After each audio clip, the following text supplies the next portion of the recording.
Hello दोस्तों, आदाब, नमस्कार। कैसे हैं आप लोग? उम्मीद है खैरियत से होंगे सभी लोग। तो आज बात करेंगे, हम आप लोगों के साथ डिस्कस करेंगे, आप लोगों को कुछ जानकारी देने की कोशिश करेंगे। जो लोग सऊदी अरब, नए लोग आना चाहते हैं, मतलब नए काम पे जो लोग सऊदी अरब में आना चाहते हैं इंडिया से, तो उन लोगों के लिए वीडियो है। काफ़ी लोग बहुत सारी गलतियां करते हैं आने के वक्त, वीज़े में प्रॉब्लम होती है, और फिर यहाँ आने के बाद उनको क्या क्या परेशानियाँ होती हैं, जिससे कि वो घबरा जाते हैं, परेशान हो जाते हैं। वो आधे आने के बाद फिर वापस जाने के लिए बात करने लगते हैं। तो इसी बात पर आज हम आप लोगों के साथ कुछ चर्चा करेंगे, आप लोगों को जानकारी देंगे। तो वीडियो को पूरा देखें, स्किप मत करें। पूरी जानकारी यहाँ पे हम आपको बताने की कोशिश करेंगे। तो वीडियो शुरू करने से पहले वीडियो को लाइक और शेयर कर दें, मेरे चैनल को सब्सक्राइब कर लें, बेल आइकन को प्रेस कर दें, ताकि हमारी और वीडियो जो भी है हमारी आने वाली, तो आप लोगों को तक आसानी से पहुँच सकें। तो चलिए वीडियो शुरू करते हैं। सबसे पहले तो एक गलती ये होती है, जब आप लोग किसी भी एजेंट से वीज़ा लेते हैं, आप एजेंट के ऊपर भरोसा कर लेते हैं। वो आपको मीठी मीठी बातों में बातें कर करके आप लोगों को फंसाता है, आप उसकी बातों में आ जाते हैं। वो आपको वीज़ा देता है, आप बगैर चेक करें अपना वीज़ा, और डायरेक्ट वो वीज़ा स्टॉपिंग करके आपको दे देता है, आप लोग चले आते हैं। सबसे पहले तो ये समझने की कोशिश करें, वीज़ा कई तरीके के होते हैं। तो एक तो वीज़ा होता है हाउस ड्राइवर का, और एक वो वीज़ा होता है आमिल का। हाउस ड्राइवर के वीज़े में आप यहाँ पे आकर सिर्फ हाउस ड्राइवर यानी ड्राइवरी कर सकते हैं। दूसरा वीज़ा आमिल का होता है, आमिल के वीज़े में आप और सारे जितने भी काम आते हैं वो सब आमिल के वीज़े पे आते हैं। तो ये तो होगी वीज़े की बात। वीज़े की फुल फॉर्म होती है visitor international stay admission sorry. तो ये होती है वीज़े की फुल फॉर्म। जब आप किसी भी एजेंट से वीज़ा लेते हैं, अगर कोई आपका यहाँ पे सऊदी अरब के अंदर कोई काम करता है यहाँ पर पहले से, उसके थ्रू आप वीज़ा लेते हैं, कोई दोस्त है या कोई अपना रिश्तेदार है, वो आपको वीज़ा देता है, तो वो तो सही वीज़ा देगा आपको, आपकी जानकारी उसमें होगी कि ये वीज़ा किस चीज़ का है। आप जब एजेंट के थ्रू वीज़ा लेते हैं, तो वो आपको वीज़ा देता है, तो वहाँ पे आपको जानने की बहुत ज़रूरत होती है कि ये वीज़ा क्या है। पता लगा आप ड्राइवरी के लिए आ रहे हैं, तो आपका वीज़ा हाउस ड्राइवर का होना चाहिए, आपको वीज़ा आमिल का दे दिया। उसके बाद में आप जब यहाँ पे आते हैं, तो फिर आपको हाउस ड्राइवरी का काम नहीं दिया जाता है, आपको और दूसरे कामों में भेज दिया जाता है, जैसे बकरी चलाना या फिर मजरे में काम करना, खेती बाड़ी वाला। तो इस तरीके से आप लोगों को फिर भेज दिया जाता है, तो आप लोगों को दिक्कत होती है। या फिर आप लोग किसी और काम में आ रहे हैं, आपको जो है ड्राइवरी का वीज़ा दे दिया गया, आप ड्राइवरी में आते हैं, उन्हें ड्राइवरी आती नहीं है आपको, और यहाँ आने के बाद आपको ड्राइवरी करनी पड़ती है। तो ये सब प्रॉब्लम्स होती हैं यहाँ पे आने के बाद। तो आप वहीं से अपना वीज़े को चेक करें। तो सबसे पहले तो आप एजेंट को बोलिए कि आप हमको वीज़ा दिखाइए। आपका जब पासपोर्ट जाता है ऑफिस, वहाँ से वीज़ा स्टाम्प होता है, तो उसको बोलो आप मुझको मेरे वीज़े का फ़ोटो मेरे व्हाट्सएप पे सेंड कर दो। आप व्हाट्सएप पे अपना वीज़े का फ़ोटो मंगाएं। आपके कोई भी रिश्तेदार सऊदी में है, आप उनको भेजें, उनको दिखाएं, उनको चेक कराएं। या फिर आप यूट्यूब पे जाकर कई सारे ऐसे वीडियो पड़े होते हैं वहाँ पे, जो आप लोगों को बताते हैं कि आप अपना वीज़ा किस तरीके से चेक करें, कैसा है, कैसा नहीं, सही है या गलत है। कई बार आपको टूरिस्ट वीज़ा दे दिया जाता है, वर्क वीज़ा बोल के टूरिस्ट वीज़ा भी दे दिया जाता है, ये भी प्रॉब्लम होती है। तो आप लोग सबसे पहले तो वीज़ा चेक करें, वीज़ा चेक करने की कोशिश करें, वीज़े को जानें कि वीज़ा सही है कि गलत है, किस किस काम का वीज़ा है, किस टाइप का वीज़ा है। तो चलिए, ये तो वीज़े की बात हो गई। अब आपको बताते हैं कि अब जब यहाँ पे आते हैं तो आपको क्या प्रॉब्लम होती है। सबसे पहले तो देखिए, बहुत से लोग ऐसे होते हैं जो कम पढ़े लिखे होते हैं, जो ज़्यादा पढ़े लिखे नहीं होते हैं। उनको एक घबराहट होती है कि वहाँ पे जाएंगे, एयरपोर्ट पे जाएंगे तो हम किस तरीके से जाएंगे, हम कैसे पहुँचेंगे।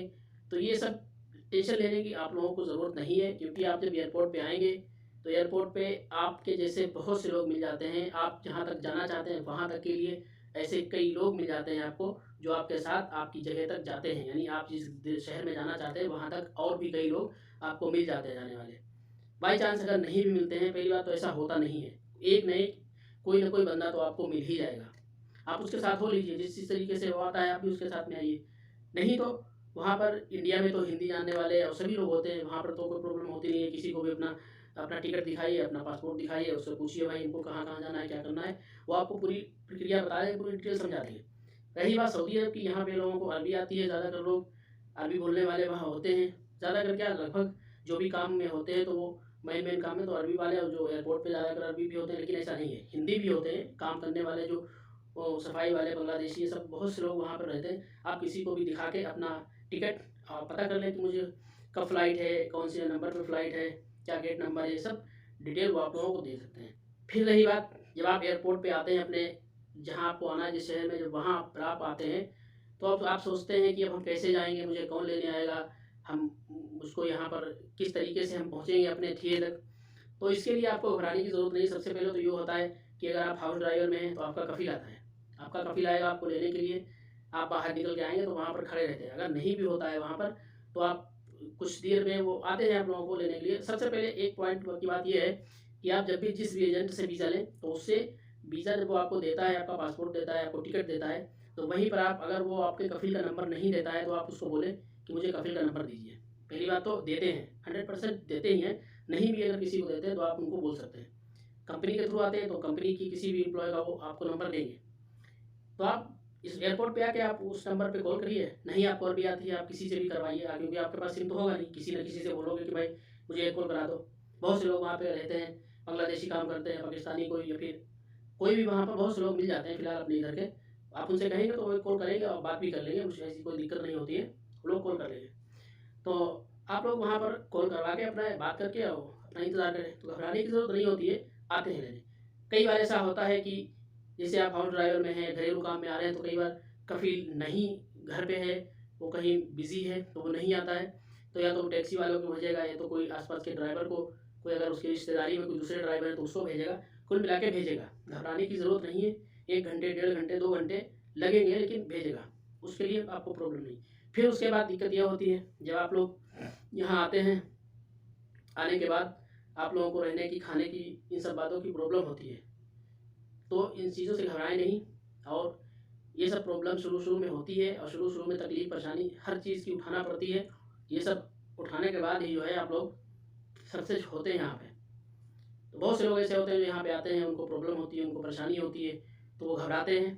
कफ़ील अगर कुछ ड्राइवर में आते हैं और घरेलू काम में आते हैं तो उनके कफ़ील कोई सही नहीं होता है, कोई सैलरी नहीं टाइम पे देता है, कोई काम उनको नहीं अगर सही पसंद आ रहा है, कोई काम ड्राइवर के साथ-साथ दूसरे काम भी करवाते हैं कफ़ील लोग, तो वो घबरा जाते हैं, परेशान हो जाते हैं, वो भाग जाते हैं। तो ऐसा नहीं होता है, आप लोग यहाँ पर धैर्य रखें, हिम्मत से काम लें। अगर आपका कफ़ील थोड़ा-सा वैसा भी है, आप उसके साथ सही से रहेंगे, आप उसके साथ सही से काम करेंगे, तो आगे चल के वो आपके साथ थोड़ी-सी नरमी बरत सकता है। और नहीं भी अगर करता है तो आप अपना 2 साल करिए। अब तो जो है आपका ट्रांसफ़र भी आसानी हो गया है, ट्रांसफ़र लेने में भी। आपको नहीं जमता है तो आप कोशिश करिए रह के यहाँ 2-4 महीने जानकारी लीजिए कि हम किस तरीके से इससे छुटकारा पा सकते हैं। तो आप ऐसा भी कर सकते हैं, नहीं तो आप अपने 2 साल काटिए, पैसा खर्चा करके आते हैं इतना-इतना। जैसे अपने यहाँ इंडिया में मेहनत करते हैं, समझ लो यहाँ भी मेहनत कर रहे हैं आप उतनी। इतनी बड़ी कोई ऐसी परेशानी मुसीबत नहीं है कि वो आपको कहीं ऐसी जगह लगा देगा जहाँ पे आप खाना-पीना भी नहीं मिलेगा। ठीक है?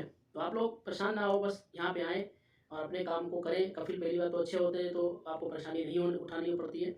नहीं अगर अच्छे हुए हैं तो आपका कफ़ील, तो आपको डरने की ज़रूरत नहीं है, घबराने की ज़रूरत नहीं है। आस-पास बहुत से लोग ड्राइवरों में भी आस-पास के घरों में लोग होते हैं, आप लोग उनके पास जाइए, उनको अपनी प्रॉब्लम बताइए, उनसे जानकारी लीजिए, उनसे बात करिए, अरबी सीखिए। अरबी बोलने लगोगे तो फिर आप डायरेक्ट उससे कफ़ील से बात कर सकोगे, कोई गलत बात है तो।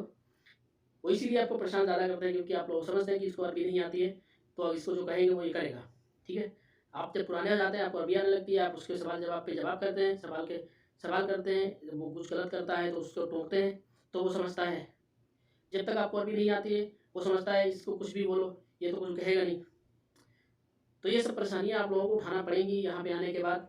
ठीक है? या तो फिर आप किसी रिश्तेदार के थ्रू आते हैं, कोई रिश्तेदार आपको बुलाता है, तो वहाँ पे आपको परेशानी नहीं उठाना पड़ेगी। आपका रिश्तेदार पहले से वहाँ पे है, आप उसके साथ रहेंगे, उसके पास खाए-पिएँगे, रहेंगे और कफ़ील को भी वो अच्छी तरीके से जानता होगा कि कैसा है आदमी, कैसा नहीं है। तो वहाँ पे आप लोगों को बहुत ही कम लोग ऐसे होते हैं, जिनको परेशानी उठानी पड़ती है, ख़ासकर हाउस ड्राइवर में। और कंपनी में भी यही मसला होता है, कंपनी में भी कई प्रॉब्लम्स आती हैं, सैलरी नहीं टाइम पे आती है, काम नहीं मिलता है या फिर इकामा नहीं जल्दी बन पाते हैं। कंपनियाँ भी बहुत-बहुत लोगों को परेशान करती हैं, लेकिन कंपनी में ज़्यादातर ठीक-ठाक रहता है, कोई कंपनी ऐसी होती है। और घरेलू कामों में इस तरीके की प्रॉब्लम आती है। अगर आपका रिश्तेदार कोई बुलाता है तो फिर कोई दिक्कत नहीं है। अगर आप एजेंट के थ्रू आते हैं तो ये सब परेशानियों का सामना करना पड़ता है। तो मेरी यही कोशिश थी आप लोगों को समझाने की, आप लोग घबराएँ नहीं। यहाँ पर आने के बाद हिम्मत से काम लें। अपने पैसा खर्चा करके आते हैं तो भागने की कोशिश ना किया करें। यहाँ पे आके आए हो तो काम करो, थोड़े दिन गुज़ार के देखो, धीरे-धीरे जो है सब कुछ सेट हो जाता है, तो फिर सब सही हो जाता है।